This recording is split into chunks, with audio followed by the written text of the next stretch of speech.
नमस्कार मित्रों, मेरे स्पिरिचुअल कनेक्ट पर आप सभी लोगों का हार्दिक अभिनंदन है। मित्रों, आज मैं आप लोगों को भगवान के 24 अवतारों के बारे में बताने वाली हूँ। मित्रों, तो एक अलग सा हमने थंबनेल बना दिया है जिससे पता चल जाए कि भगवान के 24 अवतारों के बारे में। इसमें भक्तमाल की कथा तो बहुत बड़ी सी है, बहुत सारे भक्त हैं, लेकिन भगवान के अनंत अवतारों में जो 24 मुख्य अवतार हैं उनके बारे में जानकारी होना ज़रूरी है। तो इसलिए हमने एक हेडिंग अलग सी लगा दी है जिससे सब भक्तों को पता चले। तो उसके बारे में मित्रों, भक्त और भगवान तो अद्भुत हैं दोनों। भगवान का जो भक्त है ना, बहुत खुश होता है भगवान के साथ रह कर के। जब अवतार धारण भक्त के लिए ही आते हैं, प्रभु अपने भक्तों के उद्धार के लिए आते हैं, उनको सुख शांति देने के लिए धरा पर अवतरित होते हैं। तो मित्रों, चलिए इसके बारे में हम लोग सुनते हैं। वस्तुतः यह जगत परमात्मा का लीला विलास है। यह जगत परमात्मा का लीला विलास है, लीला रमण का आत्माभिरमण है। इसलिए भगवान अपनी लीला को चिन्मय बनाने के लिए अपने ही द्वारा निर्मित जगत में अंतर्यामी रूप से स्वयं प्रविष्ट भी हो जाते हैं। वे परम प्रभु अजायमान होते हुए भी बहुत रूपों में लीला करते हैं। भगवान का अपने नित्य धाम से पृथ्वी पर लीला अवतरण ही अवतार कहा जाता है। कल्प भेद से भगवान ने अनेक अवतार धारण कर अपने लीला चरित से संत जन परित्राण, दुष्ट दलन और धर्म की स्थापना के लिए कार्य किए हैं। उनके अनंत अवतार हैं, अनंत चरित्र हैं और अनंत लीलाएं भी हैं। यहाँ उनमें से कुछ 24 अवतार हैं। उसमें पहला अवतार है मित्रों मत्स्य अवतार, जो मछली का रूप भगवान ने क्यों धारण किया इसके बारे में। तो इसको सुनिए।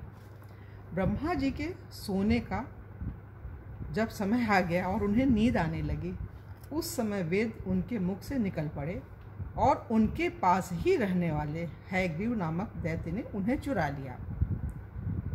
ब्रह्मा नामक नैमित्तिक प्रलय होने से सारे लोग समुद्र में डूब गए। श्रीहरि ने हैग्रीव की चेष्टा जान ली और वे मलय पर्वत के एक शिखर पर केवल जल पीकर तपस्या कर रहे थे। हाँ मित्रों, एक मिनट सुनिए। श्रीहरि ने हैग्रीव की चेष्टा जान ली और वेदों का उद्धार करने के लिए मत्स्य अवतार ग्रहण किया। द्रविड़ देश के राजर्षि सत्यव्रत बड़े भगवत परायण थे। वे मलय पर्वत के एक शिखर पर केवल जल पीकर तपस्या कर रहे थे। यही वर्तमान महाकल्प में वैवस्वत मनु हुई। एक दिन कृतमाला नदी में तर्पण करते समय उनकी अंजलि में एक छोटी सी मछली आ गई। उन्होंने उसे जल के साथ फिर नदी में छोड़ दिया। उसने बड़ी प्रार्थना की, मुझे जल जंतु खा लेंगे, मेरी रक्षा कीजिए। राजा ने उसे जलपात्र में डाल दिया। वह इतनी बड़ी कि कमंडलों में स्थान न रहा। तब राजा ने उसे एक बड़े मटके में रख दिया। 2 घड़ी में वह 3 हाथ की हो गई। तब उसे एक बड़े सरोवर में रख दिया। थोड़ी ही देर में उसने महामत्स्य का आकार धारण किया। जिस किसी जलाशय में रखते उसी से वह बड़ी हो जाती। तब राजा ने उसे समुद्र में छोड़ दिया। उसने बड़ी करुणा से कहा, राजन, आप मुझको इसमें न छोड़ें, मेरी रक्षा करें। तब उन्होंने प्रश्न किया, मत्स्य रूप धारण करके मुझको मोहित करने वाले आप कौन हैं? आपने एक ही दिन में 400 कोस के विस्तार का सरोवर घेर लिया। आप अवश्य सर्वशक्तिमान, सर्व अंतर्यामी, अविनाशी श्रीहरि हैं। आपने यह रूप किस उद्देश्य से ग्रहण किया है? तब भगवान ने कहा, आज से 7वें दिन तीनों लोग प्रलय कालीन समुद्र में डूब जाएंगे। तब मेरी प्रेरणा से एक बड़ी भारी नाव तुम्हारे पास आएगी। उस समय तुम समस्त प्राणियों के सूक्ष्म शरीर को लेकर सप्तर्षियों के समेत उस पर चढ़ जाना और समस्त औषधियों और बीजों को साथ रख लेना। जब तक ब्रह्मा की रात्रि रहेगी तब तक मैं तुम्हारी नौका को और समस्त औषधियों और बीजों को साथ जब तक ब्रह्मा की रात्रि रहेगी तब तक मैं तुम्हारी नौका को लिए समुद्र में विहार को, मतलब खुद नौका चलाएंगे भगवान, ये कह रहे हैं, और तुम्हारे प्रश्नों का उत्तर दूंगा। यह कहकर मत्स्य भगवान अंतर्धान हो गए। प्रलय काल में वैसा ही हुआ जैसा भगवान ने कहा था। मत्स्य भगवान प्रकट हुए। उनका शरीर सोने के समान देदीप्यमान था और शरीर का विस्तार 4 लाख कोस का था। 4 लाख कोस का भगवान का शरीर में खैर पूरा बर्ण सब नाप लिए थे बलि का भगवान, तो सब क्या बोले उन्होंने। शरीर में एक बड़ा भारी सिंह भी था। वह नाव वासु की नाक से सिंह में बांध दी गई। सत्यव्रत जी ने भगवान की स्तुति की। भगवान, ये सत्यव्रत ही जो हैं मनु, मतलब जिनके हम लोग पुत्र हैं, जिनकी औलादें हम सभी लोग मनु के वंशज हैं, यही पहले सत्यव्रत थे उस समय जब मत्स्य अवतार भगवान ने ग्रहण किया था। भगवान ने प्रसन्न होकर उन्हें अपने स्वरूप का संपूर्ण परम रहस्य और ब्रह्म तत्व का उपदेश दिया, जो मत्स्य पुराण में है। ब्रह्मा की नींव टूटने पर भगवान ने हैग्रीव को मारकर श्रुतियाँ ब्रह्मा जी को लौटा दी।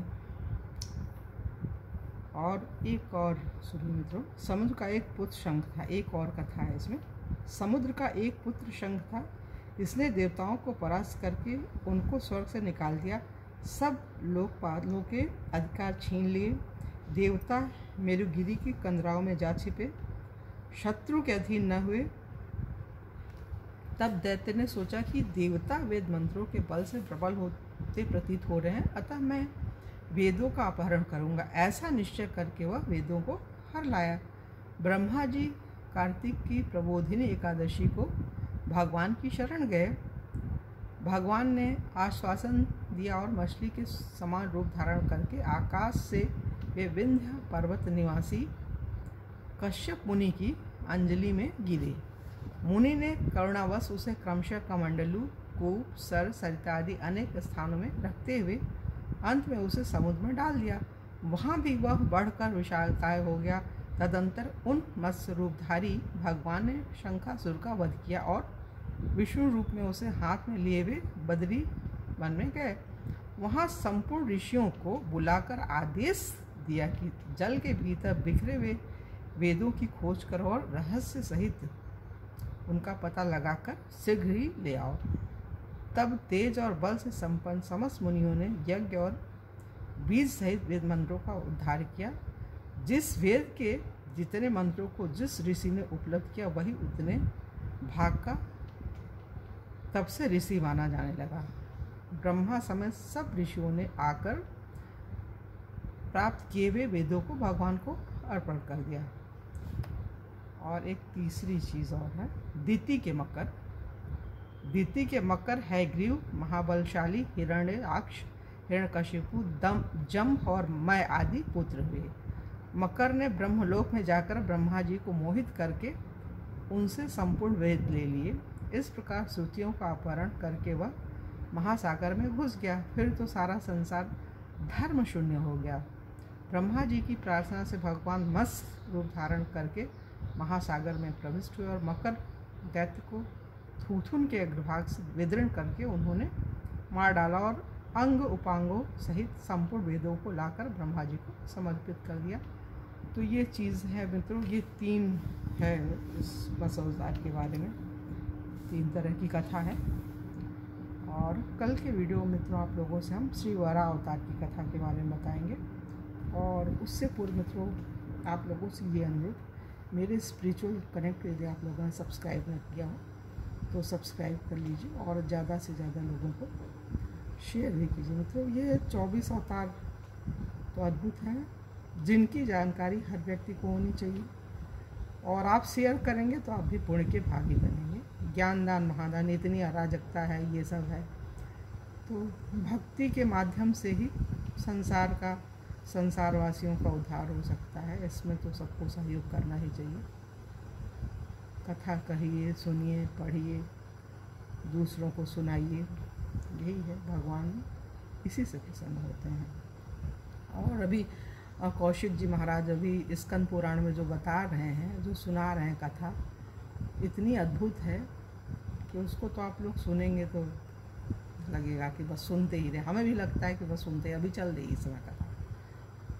तो ये कथा चलती ही रहेगी इनकी तो, और भक्त आनंदित होकर सुनते हैं। जैसे भक्त और भगवान, वैसे अभी भी हैं, ऐसे भक्त हैं और ऐसे संत हैं जो कथा कहते हैं और भक्तों को आनंद मिलता है, भाव विभोर होकर के वो नाचते हैं और उन्हें खाने पीने की भी सुधि नहीं होती है। वो अनवरत कथा सुनते रहते हैं, कथा सुनते रहते हैं। तो ये चीज़ है, मतलब आप लोगों से अनुरोध है, आप लोगों को भी कथा सुननी ही चाहिए, क्योंकि पहली जो भक्ति है श्रवण है। जब श्रवण भक्ति आपके अंदर आएगी ना, तो आपका जीवन शांति से भर जाएगा और आपका उद्धार तो निश्चित है।